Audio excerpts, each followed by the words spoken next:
What's up, everybody? Welcome to Reva's Talk Sports. My name is John, and today we're going to be recapping the wild card weekend and talking about the upcoming games for next week. Now, today we're going to start off with the Cleveland Browns and the Houston Texans recaps. And man, did I not expect this to happen. I personally thought that the Browns were going to win this game. A few weeks ago, they won 36-22, about 14 points. And with CJ Stroud not playing last game and coming into this game, I did not believe that having CJ Stroud in the game would cause a 14-point shift with last game to this game, but Stroud, he is a baller. Personally, I had the Browns -2, thinking that this would be an easy win. Rookie quarterback, first playoff experience. I was wrong. But something about Saturday morning, I just had this weird gut feeling that the Texans might pull up this upset. The reason being is because, yes, the Cleveland Browns have a dominant defense, mainly because they're very dominant at home. If you look at their home to road splits as a defense, they're better as a home team defensively than they are as a road team.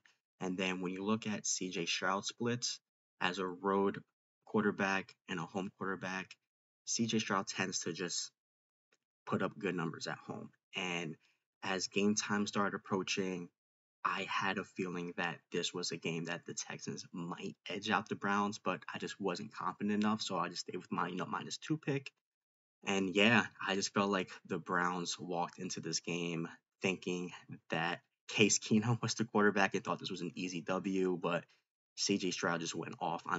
16 for 21, 274 passing yards, three touchdowns, QBR 98.4, and a near perfect passer rating of 157.2.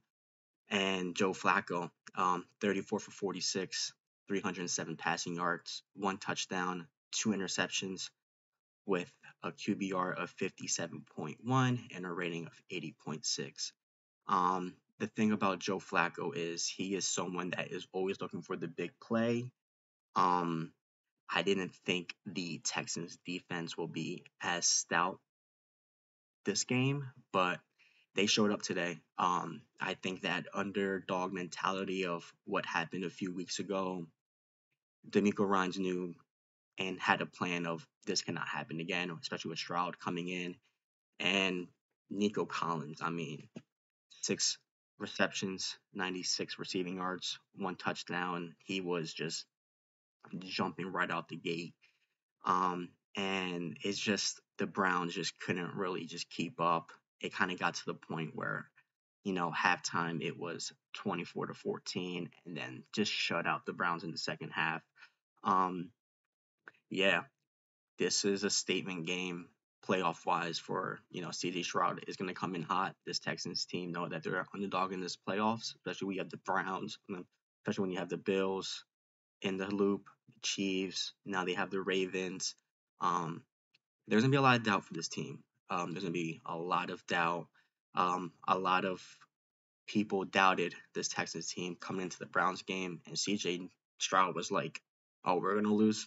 All right." Like right there, like off his answer, you're like, "All right, CJ's taking this game personal. They're gonna go off." And yeah, Texans just blew them out, 45-14, and I think this shows that the Browns, when they play on the road, their defense just isn't there. Had this game been at home, if the Texans were going to Cleveland, game may have been a bit different.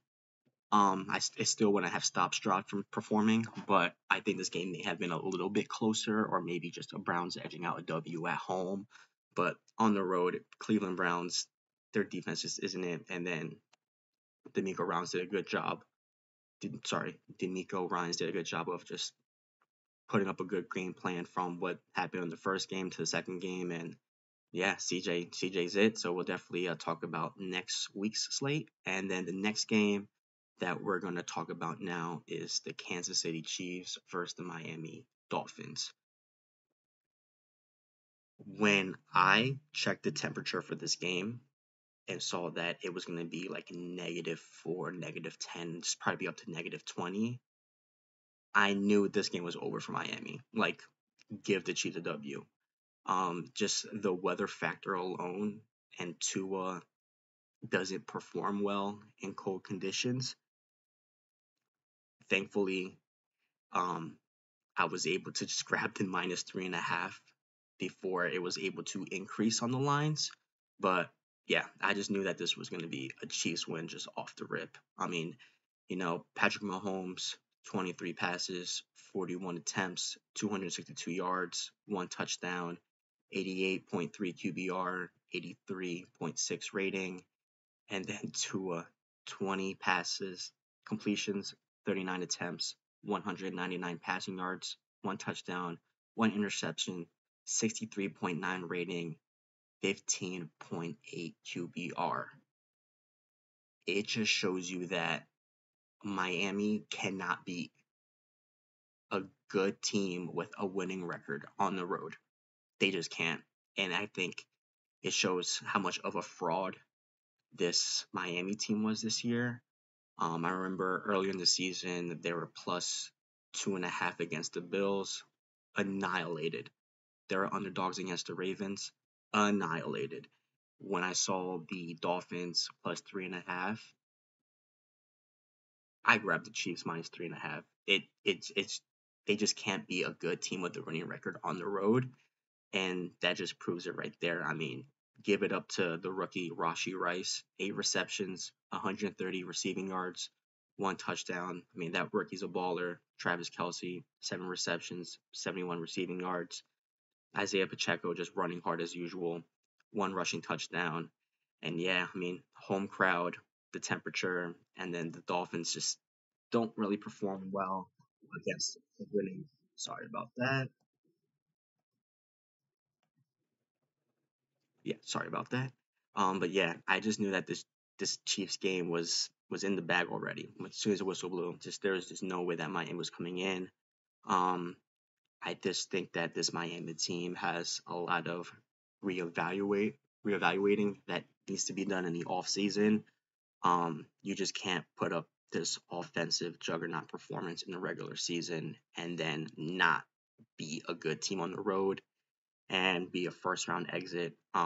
Think there needs to be changes to this Miami team if they want to be consistent through regular season and postseason. But yeah, Miami is just one of the fraudulent teams this season, and it showed it. And yeah, congrats for the Chiefs. They did have a shaky second half of the season. But the thing about the Chiefs is they have a lot of playoff experience. Andy Reid, Kelsey, Mahomes, they know the preparation that needs to go into these playoff games. They know what needs to be done.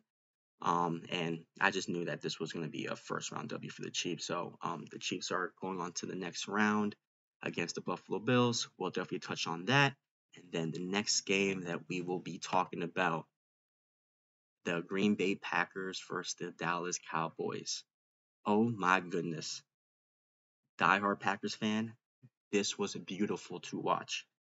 When the Packers beat the Bears and we made the playoffs, I wanted the Cowboys in the first round. People thought I was crazy. They're 8-0 at home, offensive juggernaut. The Packers defense can't stop anybody. I wanted Cowboys first round. I wanted them so badly because, like Miami, I knew they were just a fraudulent team. I mean, yes, 8-0 at home, but 6-0 against teams with a losing record.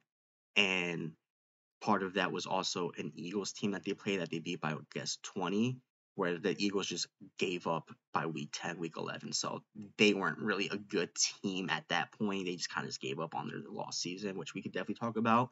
But yeah, Cowboys 6-0 at home, ATS, against teams with a losing record or divisional opponent. 0-2 ATS against non-divisional NFC opponents with a winning record. Seahawks, they covered the 9.5. Lions covered the 4.5. Once I saw Packers plus 7.5, I'm like, this is too high. This is too high. The Cowboys have yet to show that they can blow out an actual good non-division team in the regular season. Came close with Seahawks, came close with Lions. Packers had the hottest second half of the NFL, and I just knew that a regression was going to happen. I just took the 7.5. Packers won outright. And the Packers came to play. They took it personal coming into this game because they knew that the whole world was on Cowboys. And Jordan Love, what a special player. And I am so thankful that the Packers found their guy.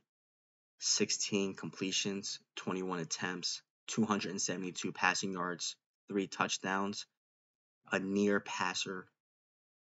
perfect passer rating of 157.2, 99.3 QBR, 0 sacks. Jordan Love shows that he is more talented than Dak Prescott. The arm angles and the confidence and the poise and just him to find the open person. I mean, the Packers have weapons. I mean, if you guys think they don't,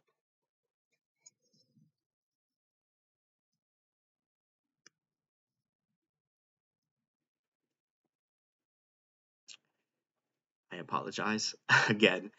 But yeah, they have weapons. I mean, Romeo Dobbs, Luke Musgrave, Dontavian Wicks, Tucker Kraft, Aaron Jones, Christian Watson, Jaden Reed, Bo Melton that they picked up from the practice squad. I mean, Love has options. Love has options on this. I think they can go blow for blow offensively. It's going to come down to, can this defense replicate what they did against the Cowboys?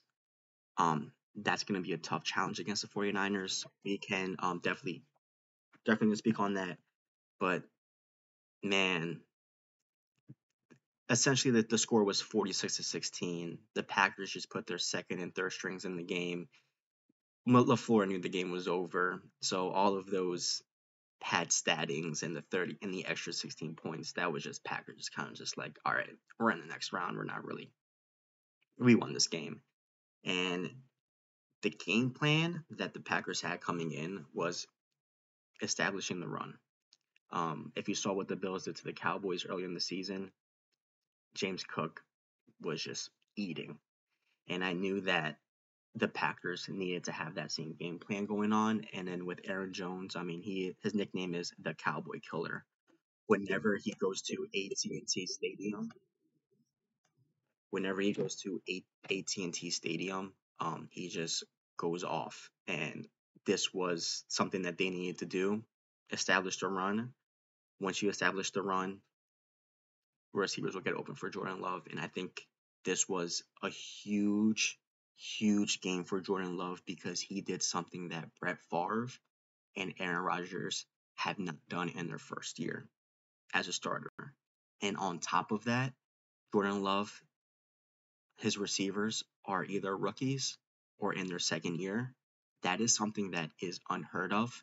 And for them to be not only the first 7 seed to ever win a playoff game, but now they are coming in to the divisional matchup with the 49ers as possibly the youngest team in the NFL to do it. This team has a lot of heart. They have a lot of hunger. They have no pressure. They have nothing to lose. Coming into the season, the only expectation of the Packers was, how good can we be with this rebuilding group of young men? And is Jordan Love the answer? Jordan Love is the answer. That's dead. That question's done. Jordan Love is the answer. They have a talented young group that can take them to the playoffs, and they did just that. Me personally, my expectation was, I just want 7 wins. As long as you give me 7 wins and there's some progress with Jordan Love and that he could be the answer, I am happy. We won 9 games. We beat the Cowboys in the first round. Now we're going to the 49ers. I am happy already. I am happy. There is no pressure on this Packers team. They have already exceeded expectations. The same things for the Texans. They had the second pick of the NFL draft. They picked Stroud, and they made the playoffs. Packers and Texans, they are a young team with hunger, nothing to lose, no pressure. And then with the Texans going against the Ravens, Ravens had a great regular season. There's pressure for them to make it to the Super Bowl. Packers coming into 49ers. 49ers have the pressure. They had a great regular season. Now it's up to them. They could take it to the Super Bowl. So Packers and Texans, they're going to be very scrappy. Don't think they'll get blown out. I think they'll claw their way and fight to the end. But yeah, as a Packers fan, this was beautiful to see. And I think for the Cowboys, this loss may be up there with Romo botching the snap. It might be up there because this Cowboys team was just dominant in the regular season, undefeated at home. This was painful. If you are a Cowboys fan, you are hurt. And I don't think any year is your year as long as you have Dak as your quarterback and Jerry Jones running the show. Next year's not your year. It's not going to be your year until there are changes with your organization. So and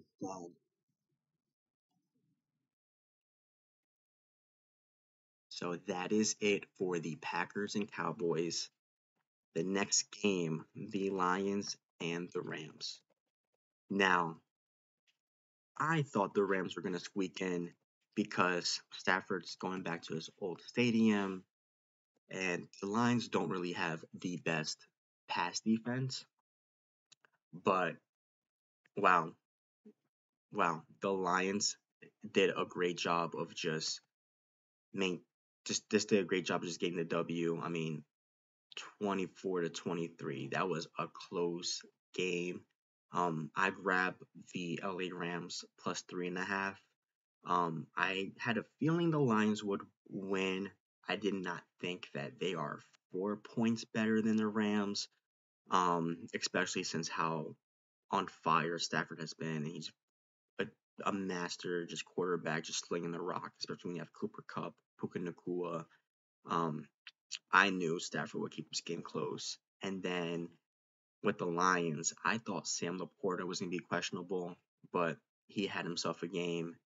Let me see the stats on the Rams and Lions game. Yeah, I mean, Matthew Stafford, 25 completions, 36 attempts, 367 passing yards, and 2 passing touchdowns. Puka Nakua, mama, there go that man. He is a problem. 9 receptions, 181 receiving yards, and 1 touchdown. And then we have the Lions, Jared Goff, 22 completions, 27 attempts, 277 passing yards, and 1 passing touchdown. David Montgomery, 1 rushing touchdown. Jahmyr Gibbs, 1 rushing touchdown. Sam Laporta, passing touchdown, receiving touchdown. So, yeah, I mean, this Lions team, they have a lot of heart. They're very scrappy. Something about this team is that when you have a coach like Dan Campbell, he makes you want to run through a wall. And this team fights for that coach. They don't ever want that coach to be embarrassed. This Lions team has a lot of grit, a lot of hustle. This organization has had a bunch of failure seasons, and for them to win their first game in quite some time is, great for them. As a divisional opponent, don't like to see that, but it's a long time coming for the Lions, so that's great. Great to see. Hopefully, we get to see how far that they can go.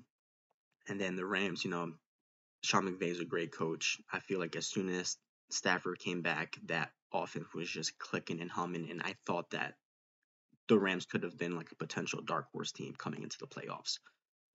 But Lions got the job done.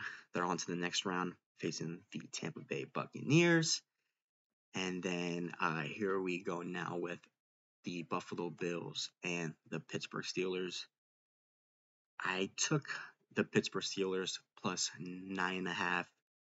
And the reason being is, I mean, with Mike Tomlin, when it comes to him being a road dog, he is like the underdog coach. Like if the Steelers are +6, +3 on the road, whatever, like you go take that plus. Like it's Mike Tomlin. He's gonna get that raw spot for them and have them coming in. But the Bills had a different plan. The Bills were down and out halfway through the season, and they were just crawling and crawling their way just to get a playoff spot, and they did it. Um, I think this was a very huge game for them. Had they kept this game close with Pittsburgh, eh, I think the Bills would have had a very I don't think they would have been as a top dog in the AFC had they made it close to the Steelers, since the Steelers were just not just a good team. I mean, yeah, Mason Rudolph came in, but this organization, they just not good. They're not good this year. But the Bills, to win 31-17, I think it shows that they can be a top dog in the AFC and give anyone a run, especially the Ravens, to make it to the Super Bowl. And let's go over their stats real quick. I mean, Josh Allen, 21 completions, 30 passing attempts, 203 yards, 3 passing touchdowns. And he also put up 8 carries, 74 yards, 1 rushing touchdown. And then he was just able to just spread the ball around. Dalton Kincaid, 3 for 59, 1 receiving touchdown. Stephon Diggs, 7 for 52. I thought they would have a hard time with Gabe Davis not playing because, if Tomlin were to just scheme up defensively, just shutting down Stephon Diggs and just stopping the run, I think they had a chance to keep it close, not win, but at least keep it within that spread. No, I just think that the Bills just had an all-around just dominant game, especially from a defensive standpoint. I mean, they just shut the Steelers out, intercepted Mason Rudolph in the end zone. Yeah, this Bills team is humming. Um, I don't put them in the dark horse category. I give that to the Texans, but the Bills are coming. The Bills are coming. I feel like if the Bills can put up a good game against the Chiefs or beat the Chiefs, they have a chance of making the Super Bowl. We'll see how that game goes, but yeah, this game with the Bills and Steelers, Bills show that they're going to be a tough out in the playoffs. Now let's get with the Eagles and the Buccaneers. When I saw the line for the Buccaneers, I saw it at +3. I grabbed it. Why?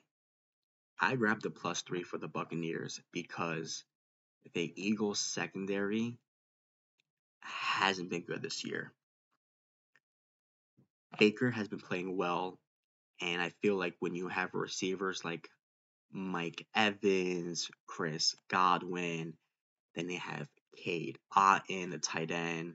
I mean, Trey Palmer contributed, David Moore. I mean, I just feel like the Buccaneers have weapons from a receiver standpoint to give the Eagles secondary trouble. And on top of that, for the Eagles to hum and get their rhythm going, they kind of just need to establish the run. The Buccaneers have a very stout rush defense. They're a very good team with red zone defense, and offensively, they're like one of the top 10s in third downs offense. So by them just having that to their favor, I just knew that the Bucks +3 was the pick, and I'm glad it was able to hit. Let's talk about the Eagles for a second. At one point, their record was 10-1 by week 11, 10-1, and from there on, everything just went downhill. I don't think there is a problem with the players. I don't think that they're the problem of why this collapse happened. This goes and falls on the coaches. Nick Sirianni, the head coach, Brian Johnson, the offensive coordinator, and then Matt Patricia, the defensive coordinator. This loss and the second half of the season, this falls on the coaches. I don't know what is happening internally. I don't know what's going on with the players with one another or with the coaches or whatnot, but for some reason, the dynamic of this team by week 11, week 12 just went down. It is on the coaches to hold the team together, push through whatever whatever's happening, get it together, pull through. I don't think the Eagles coaches were able to grab what the issue was, nip it in the butt, and take it on at an early stage. This is on the coaches. The Eagles team is a very talented team. I personally thought that they will probably be in the championship game NFC wise, but the way the second half went and then just the wild card exit, this was a total collapse. I mean, not collapse, Cowboys collapse. That was bad, but the Eagles, that was bad. Yeah, this falls on the coaches. Players are just too talented on the Eagles. And then with AJ Brown not playing, sprained ankle, I don't know if that may have been the root cause of him not playing. I mean, I'm sure that there have been players that had a high ankle sprain after a Monday night game and come right back in Sunday, Saturday and just play. So we don't know the severity of the sprained ankle. I just know that there have been receivers specifically. I could say a name like Dontavian Wicks. He had a high ankle sprain and left the game early in the Giants game. And that was a Monday night game. High ankle sprains take about a week or two, depending on the severity of it, to kind of come back. He came back and played that Sunday, the following Sunday. Short rest, high ankle sprain, came back and played. This this this this team is just something happened internally. Don't think this falls on the players. This falls on the coaches, and I firmly believe that. Think the GM and the higher ups need to take a hard look of what happened, and are the coaches the right coaches to take this and flip it and have a better season next year? We don't know, but this falls on the coaches for the Eagles. All right, all right. So now we've covered all of the wild card weekend games. Now we're going to take a look at the divisional matchups, which I am excited to take a look at. So this is what we're going to do. Now, Saturday, Texans versus Ravens. First time around, it was week 1. The Ravens just blew the Texans out. And I kind of give the Texans a little bit of a pass on that game because, one, it was DeMeco Ryans' first head coaching game. CJ Stroud's first game ever as a rookie. And then going up against the Ravens, that was a tough, tall task to come into. So, yes, the Ravens blew them out week 1. Now this is the divisional matchup, right? The Ravens need to come into this game and know that divisional game against the Texans, that team is not the same team as week 1. Completely different team. Stroud had a fantastic rookie season, and he's been playing lights out. DeMeco Ryans, he could potentially be coach of the year of how he just turned his organization around. How DeMeco Ryans game planned to beat the Browns after the Browns beating them the first time around and have Stroud just completely shred the Browns defense.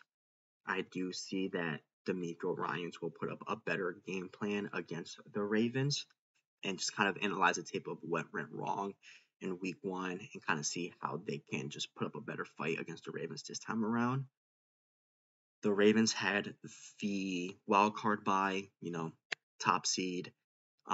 We don't know if that will give you an advantage or a disadvantage. The Texans know that they are being counted out in this game. They know that the whole world is on the Ravens, just like the world may have been on the Browns. I don't know, but Stroud ain't playing.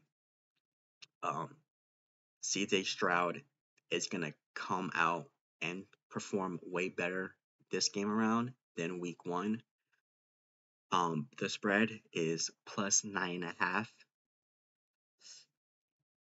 I may have to take the Texans plus 9.5. Even if the game is 30-14 at some point, if it were to be that high, just Ravens up 30-14, I can still see just a backdoor cover, just a touchdown, just covering the spread, late game cover.